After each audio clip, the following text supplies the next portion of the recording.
ચાર છે જ્યાં કોલકાતા દુષ્કર્મ કેસના પડઘા પડ્યા છે। વડોદરાની સયાજી હોસ્પિટલમાં રેસિડેન્ટ તબીબો હડતાલ પર ઉતર્યા। રેસિડેન્ટ તબીબો ઓપીડીની કામગીરીમાં નહીં જોડાય।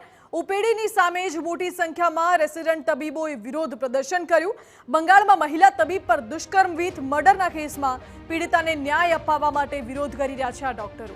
હોસ્પિટલ અને હોસ્ટેલમાં પ્રવેશ માટે પાસ સિસ્ટમ કરવાની માંગ કરવામાં આવી રહી છે। સાથે જ સીસીટીવી સુરક્ષા વધારવા અને લાઇટિંગની વ્યવસ્થા ઊભી કરવાની પણ માંગ છે।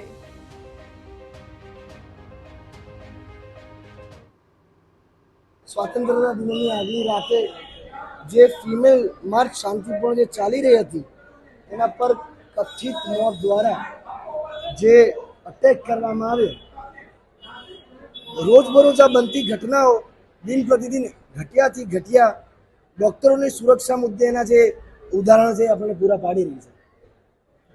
જાહેર જનતાને અને દરેક વ્યક્તિને અપીલ છે કે હોસ્પિટલ કેમ્પસમાં કે આજુબાજુ કોઈ પણ વ્યક્તિ કે કોઈ પણ વ્યક્તિના સગા સાથે આવી હિંસાત્મક ઘટના બને એનો વિરોધ કરવા માટે આપણે તમારે સૌએ આગળ આવવું પડશે।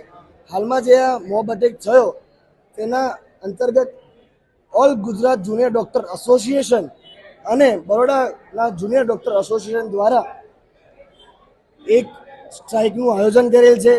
આ સ્ટ્રાઇકમાં અમે બધી જ ઇલેક્ટિવ ડ્યુટીઝ બંધ કરીશું।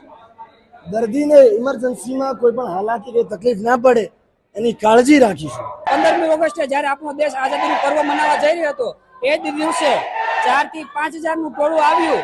એક જે મૂવીમાં બતાવે એ રીતે ટ્રક ભરીને ટોળું આવ્યું અને જે ક્રાઇમ સીન છે એને પૂરી રીતે તબાહ કરવાને ઈરાદે જે આવ્યું, બરાબર, એ તમે નેશનલ મીડિયામાં બધે જોઈ શકો છો।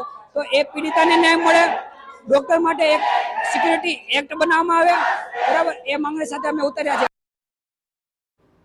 સયાજી હોસ્પિટલના આરએમઓનું નિવેદન પણ આ બાબતે સામે આવ્યું છે। હોસ્પિટલ દ્વારા પૂરતા પગલાં લેવાયા છે, જરૂર પડે તો સરકારમાં રજૂઆત કરી વધુ તબીબોની માંગ કરીશું તેવું આરએમઓએ કહ્યું છે। અને હાલમાં મેડિકલ કોલેજના પ્રોફેસર, આસિસ્ટન્ટ પ્રોફેસર સહિતની સેવામાં જોડાવવામાં આવ્યા છે। રેસિડેન્ટ તબીબોની હડતાળથી દર્દીઓને અસર ન થાય તેની કાળજી રાખીશું તેવું કહ્યું।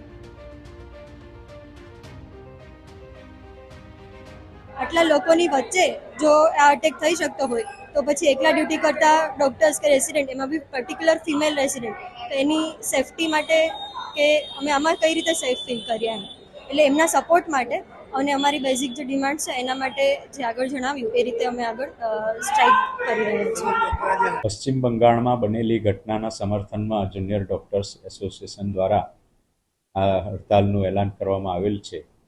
જે સંદર્ભે હોસ્પિટલની ઓપીડી અને વોર્ડ સેવાઓ ન ખોરવાય તે માટે હોસ્પિટલ તંત્ર દ્વારા પૂરતા પગલાં લેવામાં આવ્યા છે।